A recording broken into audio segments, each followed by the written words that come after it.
Senhor, irmãs, irmãos, a todos, né? A quem esse vídeo alcançar. Eu agradeço de coração, irmã Jailene, irmã Leia, as irmãs que me convidaram. Eu nem mereço, né? Não estou nunca com as irmãs, é tão raro por causa do meu tempo, do trabalho infantil, não somente na igreja, mas o ministério infantil, o meu chamado, ele se estende a outros lugares, como o hospital, né, ministrações, pela misericórdia do Senhor. Mas, irmãs, Deus tocou em meu coração. Não é de hoje não, viu? Essa palavra, paciência para alcançar a promessa. Necessitamos de paciência. Nesse tempo tão difícil, né? Em que um simples governador tem o poder de parar um país? Será que esse poder é dele? Será que foi dele mesmo esse poder? Não, foi com permissão de Deus. Estamos reclusos em nossa casa. Muitas vezes até nos sentimos aprisionados, mesmo estando no conforto do nosso lar. Principalmente para aqueles que sentem a necessidade de trabalhar para ganhar o seu pão de cada dia. Então é um momento bem difícil, mas a palavra que Deus tem para nós é paciência. Paciência para alcançar a promessa. Na Epístola aos Hebreus, nós aprendemos sobre o sumo sacerdote, a aliança principal, né? A última aliança. E termos Jesus como nosso sumo sacerdote, essa confiança nele, em sua palavra, nos seus feitos, é o que nos faz ficar de pé. Nos primeiros dias da criação, nós sabemos que Deus falava com o homem face a face, como falou com Adão, não foi? No período patriarcal, Deus falava através dos anjos. E nos tempos dos profetas, Deus se comunicava também através de sonhos, de revelações e de visões. Nos tempos de Jesus, quando ele esteve aqui na terra, Deus falava através dele, através de Cristo. E hoje, como é que Deus fala conosco? Hoje Deus fala conosco através do seu Espírito Santo, que é o ajudador. Ele diz, mas o ajudador, o Espírito Santo, a quem o Pai enviará em meu nome, esse vos ensinará todas as coisas e vos fará lembrar de tudo quanto eu vos tenho dito. Está em João 14, 26, essa palavra. Deus fala conosco hoje, com o seu povo, através da palavra escrita, através desta palavra. A profecia excelente, a principal, a mais verdadeira. Contra ela não tem contestação. E com muita satisfação, nós lemos e vamos compartilhar com as irmãs o propósito principal dessa epístola, que foi escrita aos Hebreus, com certeza também para nós. Pois a finalidade dessa carta é incentivar a fidelidade, a nossa fidelidade a Deus, né? Fidelidade a Cristo e a sua nova aliança. Nessa carta, Cristo é apresentado como sendo o novo, último e superior sumo sacerdote, a última e mais perfeita aliança. Que coisa gloriosa! Hebreus 12. Eu gosto de Hebreus 12, tanto que eu consegui memorizar 3 versículos. Vou fechar os olhos. Portanto, nós também que estamos rodeados por uma tão grande nuvem de testemunhas, deixemos o embaraço e o pecado que de tão perto nos rodeia. Percorramos com paciência a carreira que nos está proposta, olhando para Jesus, o autor e consumador da fé, o qual, pelo gozo que lhe estava proposto, suportou a cruz, desprezou a afronta e assentou-se à destra do Pai. Considerai, pois, aquele que suportou contra si mesmo as acusações dos pecadores, para que não venhamos desfalecer, enfraquecer em nossa fé. Com certeza, eu não falei do jeitinho que está escrito, mas eu quero ler o terceiro versículo. Considerai, pois, aquele que suportou tais contradições dos pecadores contra si mesmo, para que não enfraqueçais, desfalecendo em vossos ânimos. Quantos temos visto que estão se desfalecendo em seus ânimos?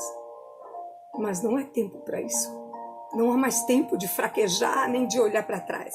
É um tempo em que nós precisamos estar fortes, firmes. E apesar dos pesares, e apesar das lutas, das tribulações, quem de nós não passa por elas?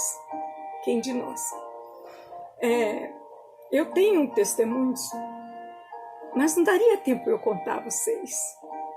Minha mãe teve 5 filhos. Hoje somos 2, eu e minha irmã mais velha, a Rutinha.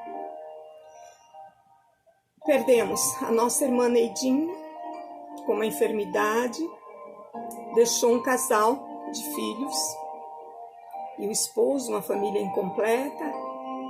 Depois o meu irmão Oséias, que foi uma situação assim bem triste, não vou entrar em detalhes, não dá tempo. Na igreja um dia eu conto para as irmãs como Deus fez e trabalhou, se envolveu com más companhias, se envolveu com drogas, finalizando, né? Enfim, levou 8 tiros, mas não morreu, porque ainda não era o tempo dele. Voltou para casa paraplégico, para minha mãe cuidar. Nesse tempo, o caso de Alzheimer do meu papai aumentou. E depois ele veio a falecer.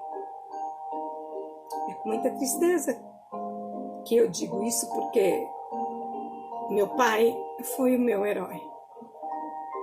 Muito do que, a maior parte do que sei sobre Deus, meu pai é o responsável.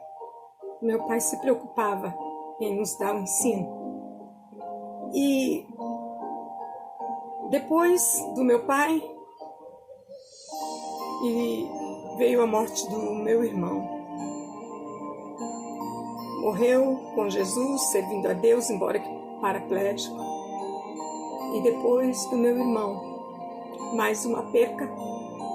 A nossa irmã caçula, a netinha, foi assassinada, saída de banco. Ela ainda dentro do seu carro, no farol, vieram os maus elementos e tiraram a vida dela. E foi muito triste, e é muito triste até hoje, porque ela deixou 4 filhos. Uma família que ficou incompleta. E, com certeza, todos esses fatos, eles abalam o nosso emocional, mas não abalam a nossa fé em Cristo. Perdas de pessoas da família são o golpe mais duro que passamos aqui nessa vida. É a pior das lutas. Só sabe quem já perdeu. Mas ainda assim, não perdemos a nossa fé em Jesus, porque a nossa vitória é em meio à doença. A nossa vitória é em meio ao sofrimento. E a nossa vitória é na morte também. Em meio a qualquer coisa, temos a vitória. Ainda tivemos uma perca sem tamanho, que para mim foi como se fosse o meu filho. Minha irmã, a Ruth, a única irmã que ficou, perdeu um filho de 21 anos num acidente automobilístico na Ayrton Senna. Irmãos, são tragédias. E não tinha o coronavírus. Mas são tragédias. Tragédias que nós, os crentes em Jesus, não estamos livres. Não estamos livres. A palavra de Deus diz: no mundo tereis aflições. Jesus disse isso. mas tem de bom ânimo, eu venci o mundo. Bem, Hebreus 11,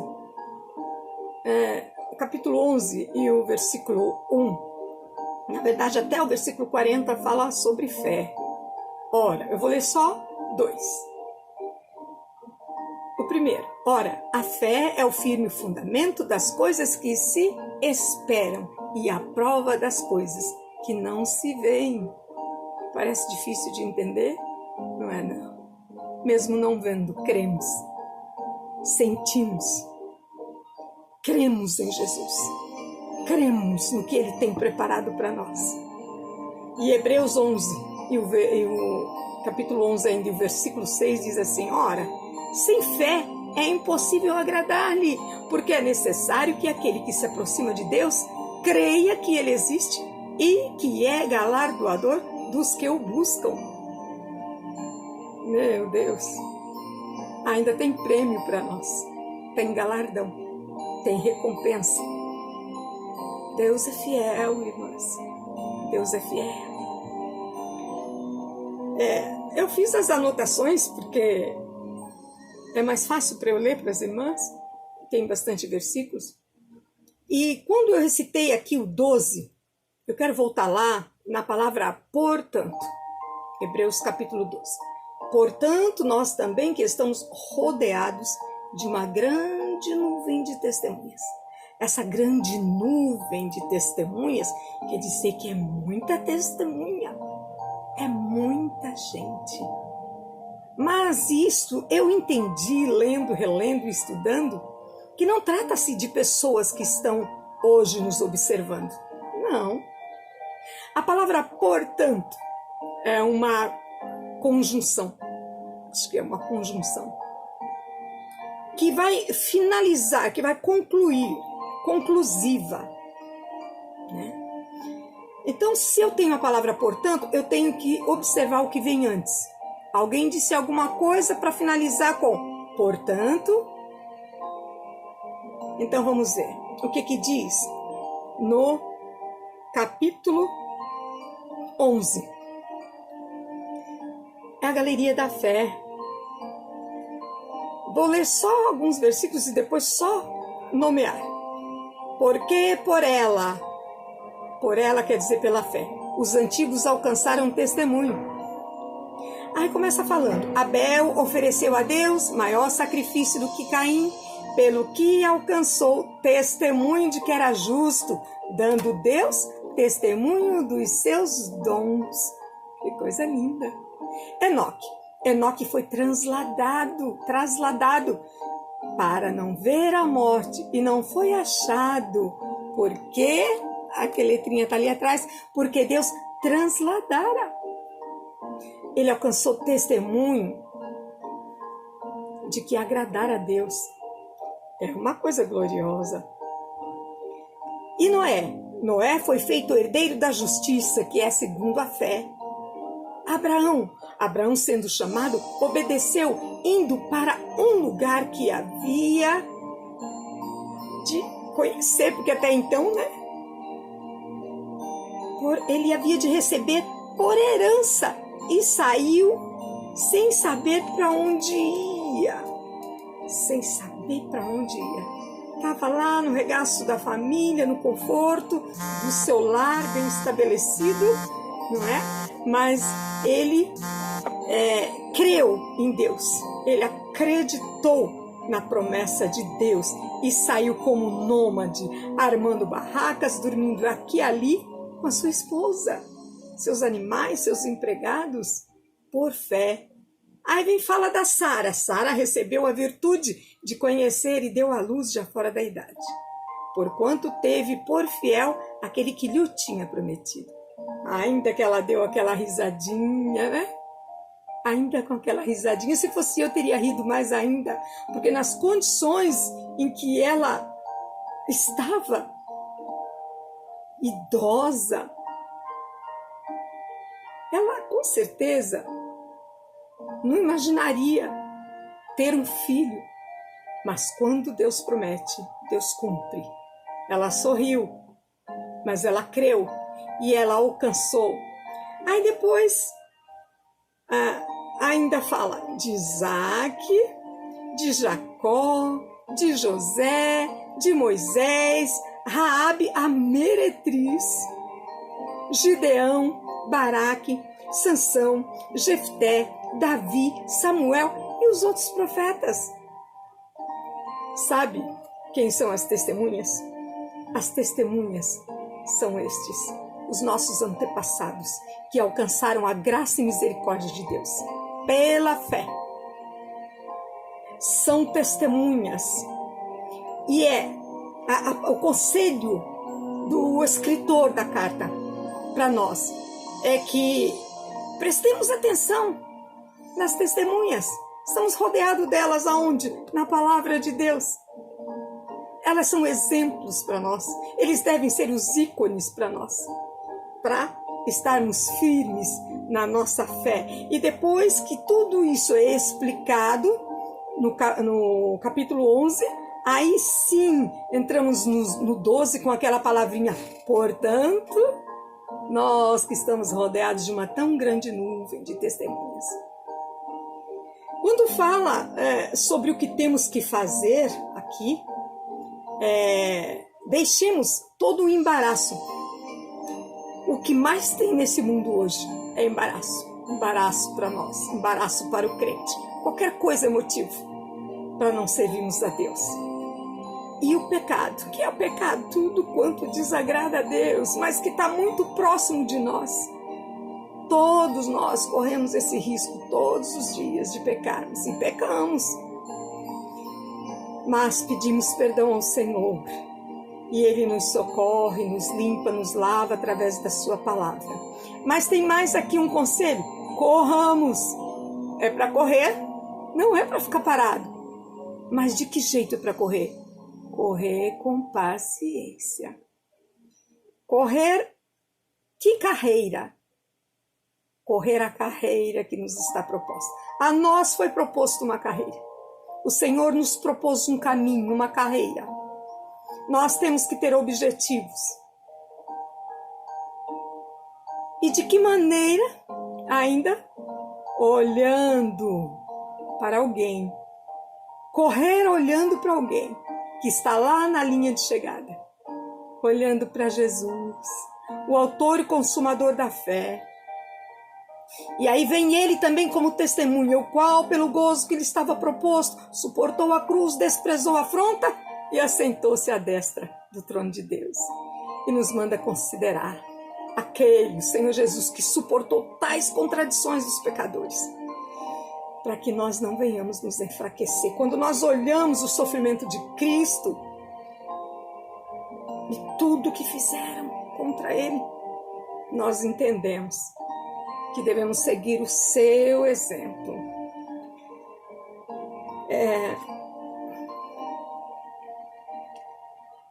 Ainda em Hebreus, sempre em Hebreus, que eu não vou sair de Hebreus, eu estou voltando um pouquinho atrás, no capítulo 10, versículo 23, diz assim, retenhamos firme a confissão da nossa esperança, porque fiel é o que prometeu. Deus nos prometeu algo. João 14, o que diz? Na sexta-feira passada, ontem, numa live, se eu não me engano, não, minto, no domingo, na live na igreja, o meu genro trouxe essa palavra, João 14. Não fique triste, não se perturbe o vosso coração, credes em Deus, credes também em mim. Jesus fez promessas para nós. E que nós possamos crer,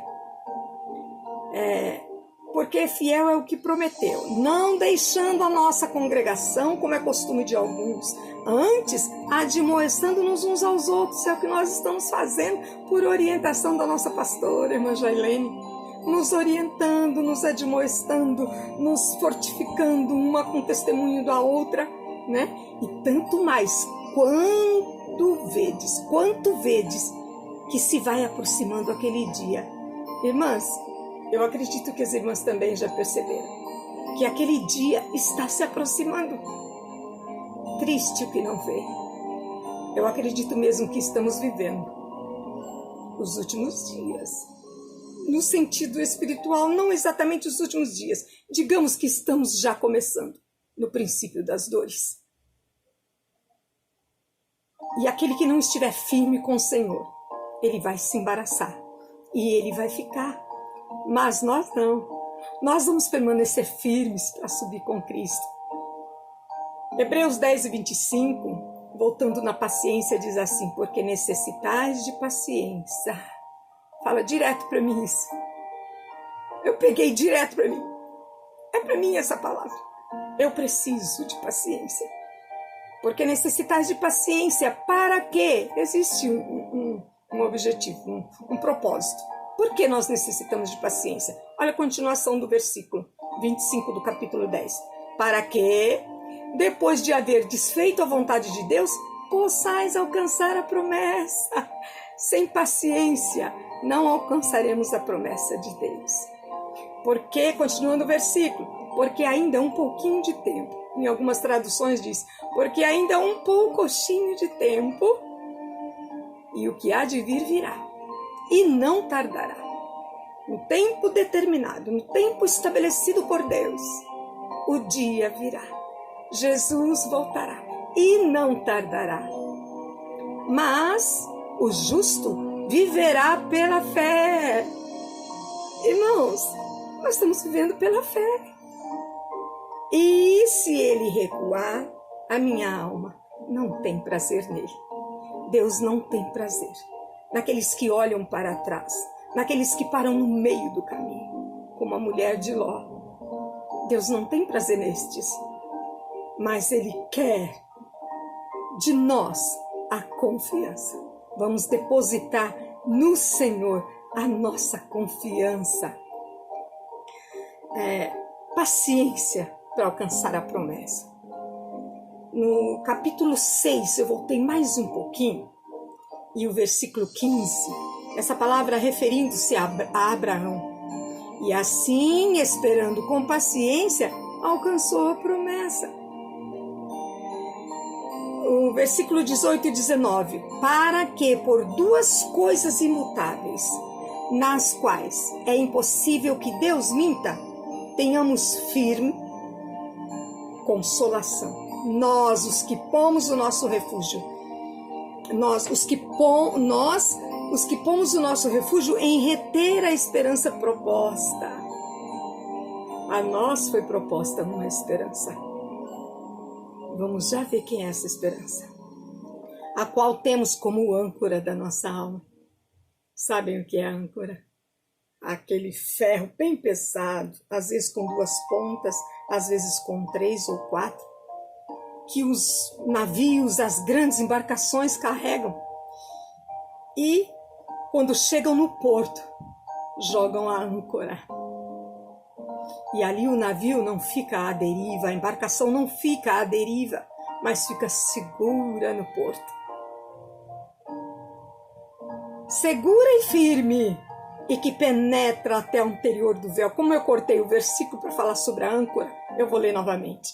Hebreus 6, 18 e 19.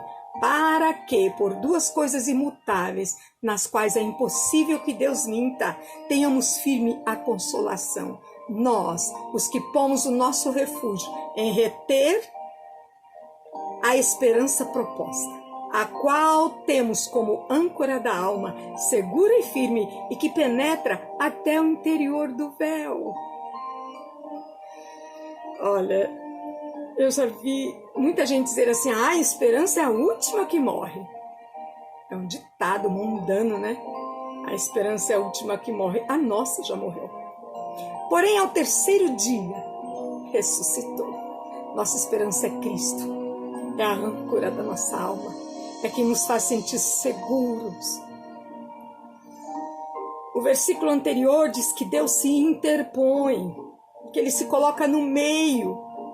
Como Deus se interpõe, Ele mesmo, entre nós e Ele, através de Jesus Cristo, seu Filho, que deu todo o seu sangue, o único mediador.